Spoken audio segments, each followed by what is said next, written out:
Missing video archives this week? The good news is you don't have to. You can hear the rest of this conversation and Video Archives After Show by subscribing to the Video Archives Patreon.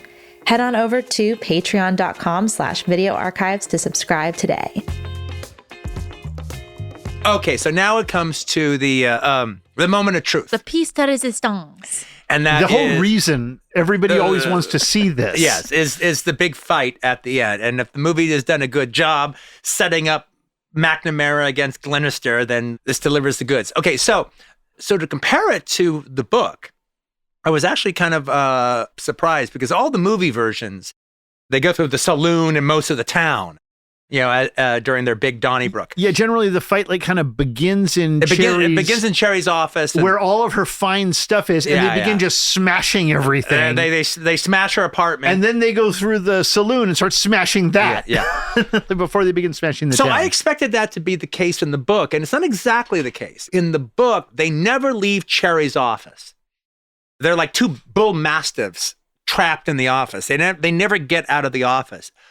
But they destroy every stick of furniture in the office. There's nothing is left standing when they're finished. They destroy it all. It's all reduced to rubble. And the whole town is forced to watch it through the doorway. Oh, yeah. Because it's all upstairs. Yeah.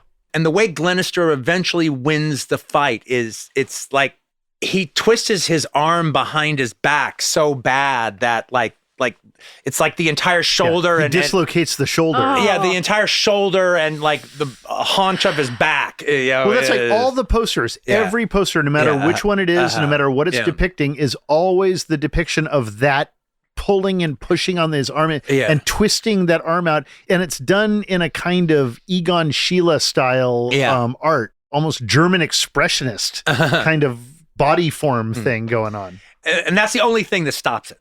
He just gives up, all right, when that snaps. I mean, that's kind of Beowulf fighting Grendel. Oh, yeah. That's basically what happens when Beowulf fights Grendel is he fights him and he rips his arm off. That's probably where Rex Beach got it.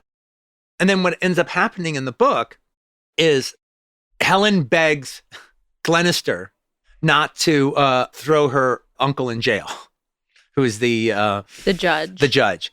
And he decides, okay, they've done their worst. I've stopped them. They can't do it. And then the real law will be coming in here. So he decides to let the uncle go.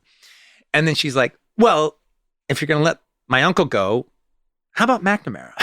Oh. And she's like, you've beaten him. He can't hurt you anymore. He's going to go away. He literally licking his wound, truly licking his wounds. You've beat him as much as he can possibly be beat. And wasn't he a great opponent?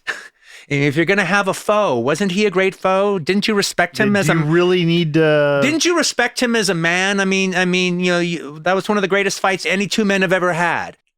Can you allow him to just go to someplace else? And he goes, oh, okay. Well, they kind of do that in the 30s version, don't they? Didn't they kind of do that a little bit? But in the 50s version, there kind of is a little bit of this camaraderie where like they're kind of early on. But that's all McNamara being an asshole. Or was that the 50s version where he's just like laying in the mud? He's like, he just lets him go. No. And in the 50s version, they make it very clear that he's going to jail. Yeah, he's going to jail. They even have a line. All right, it didn't happen in the 30s version? No. She has the Cherry Mulatto has no. That's enough. Save a little for the law. Yeah, save a little for the law. That's what it was. Remember, you can hear the rest of this episode ad-free by subscribing to the Video Archives Patreon. You'll also get access to the Video Archives After Show, where we play never-before-heard clips, answer your fan questions, and even play vaulted episodes. Visit patreon.com/video archives today for all of the details. We'll be back with a brand new episode next week.